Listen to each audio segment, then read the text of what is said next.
Olá, sexta-feira, 30 de agosto de 2019, último dia útil desse mês. Começa agora mais um Info Monday, um programa para você começar a sua próxima segunda-feira muito melhor informado com alguns dos assuntos que nós, da redação do Info Money, acreditamos que serão essenciais para a próxima semana. O primeiro assunto de hoje é o dólar. O Rodrigo Tolotti vai contar para a gente o que deve acontecer com o câmbio na semana que vem e nas próximas também. Diga aí, Rodrigo.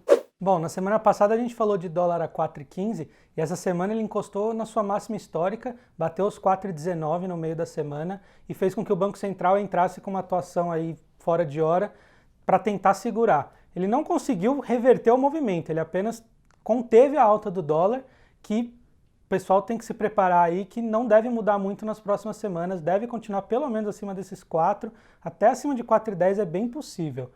Isso se dá basicamente a 3 fatores, a gente publicou uma matéria essa semana explicando direitinho sobre isso. Basicamente, esses 3 fatores estão ligados à falta de dólar no mercado. Então, são ou investidores que não estão vindo para o Brasil, não estão colocando dólar no Brasil, ou empresas, por exemplo, que estão fazendo refinanciamento de suas dívidas e não estão emitindo em dólares, estão emitindo em reais, o que tira esse dinheiro estrangeiro aqui do mercado. E o último é a proteção, né, que é chamado de hedge no mercado, que nada mais é que o dólar é um ativo muito mais seguro, então o investidor prefere buscar esses ativos em vez de investir em mercados mais perigosos, né, mais tensos como aqui no Brasil ou outros emergentes. E falando em emergentes, a Argentina voltou a ser assunto aí com a sua crise que parece que não tem fim, né? Pois é, a Argentina pediu moratória, né? Pediu para renegociar aí a sua dívida de curto prazo, tá sem dinheiro. A maior parte da dívida do país é em dólar e como a gente falou na semana passada, o dólar vai continuar gerando preocupação dos investidores, assim como o nosso país vizinho. O mundo já anda mais complicado e um dos grandes medos do mercado financeiro diz respeito a uma recessão nos Estados Unidos. O UBS falou nessa semana para o pessoal vender as ações, mesmo não esperando aí uma recessão no curto prazo. Para entender melhor o que vem pela frente, eu conversei com a estrategista do JP Morgan, da Asset do JP Morgan, para saber como que a gente deve se posicionar. E a gestora tem dito que também não está imaginando uma recessão no curto prazo, mas disse que as tensões com a guerra comercial entre Estados Unidos e China devem continuar aí nessas incertezas por pelo menos 18 meses. É um tempo bem expressivo para a gente deixar todo mundo muito nervoso, muito à flor da pele. E com isso, claro, o nível de risco está caindo. Está todo mundo se protegendo nos ativos mais seguros, como o próprio dólar. E o que vem pela frente? Bom, setembro a gente tem 2 reuniões importantes de política monetária. O Banco Central do Brasil e o Banco Central americano vão ter reuniões para decidir o rumo da política monetária. E no Brasil a gente espera que a taxa Selic continue caindo, apesar dessa alta forte aí do dólar. E nos Estados Unidos está em xeque uma possível redução também da taxa de juros naquele país. A questão é, será que isso seria suficiente para conter esse medo de uma recessão? Não se sabe. Enquanto os Estados Unidos vão voltando aí de férias, né, o hemisfério norte vai terminando essa temporada, aqui no Brasil a política segue bastante aquecida, não é não, Marcos?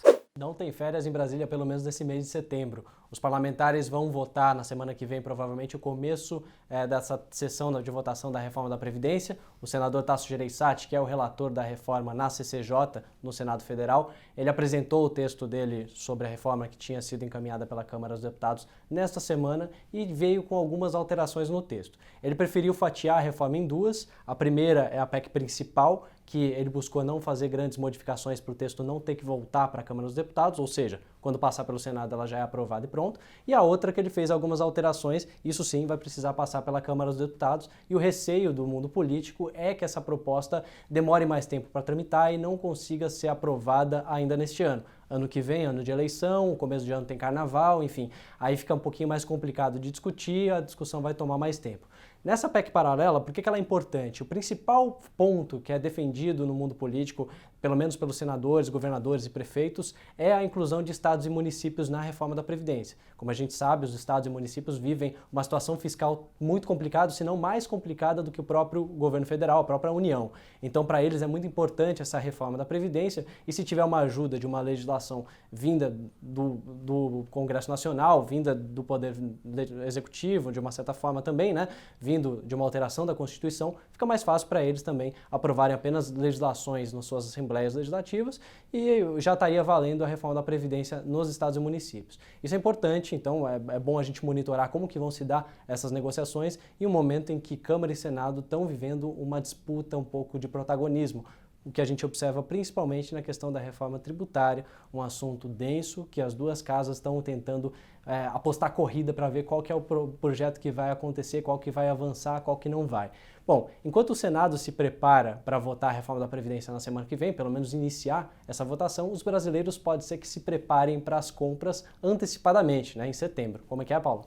Pois é, o governo quer que os brasileiros se antecipem às compras. O governo criou uma iniciativa chamada Semana do Brasil, que é uma semana para estimular o varejo e o turismo. Eles dizem aí que já 40 empresas disseram que vão participar, né? Algumas delas confirmaram também para a gente aqui no Infomoney, a gente conversou com algumas delas.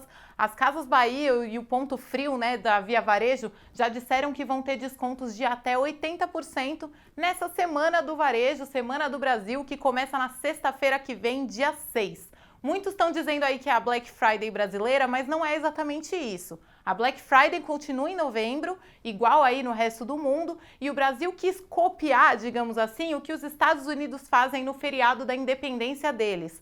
Não à toa é no 7 de setembro essa tal dessa Semana do Varejo aí. Como é a primeira edição, a gente não sabe ainda o que as lojas vão fazer, quais vão ser os descontos, o que vai ser melhor de comprar. A ideia do governo também é que as pessoas viajem, por isso tem algumas redes de hotéis aí já participando também. Dessa vez o feriado cai no sábado, então vamos ver aí se vai ter alguma diferença grande nos preços, se as pessoas de fato vão se sentir estimuladas a viajar. É tudo a ver aí. Você também pode esperar para comprar algum item que você queira comprar, que seja um pouco mais caro, talvez a partir da sexta-feira ele esteja mais barato. Mas por hoje a gente vai ficando por aqui, esse era o último assunto do dia. Se você tem temas para a gente trazer aqui para o Infomoney, sinta-se à vontade para comentar aqui no YouTube, nas outras redes sociais do Infomoney. E a gente vai ficando por aqui, até a próxima rodada de Infomoney.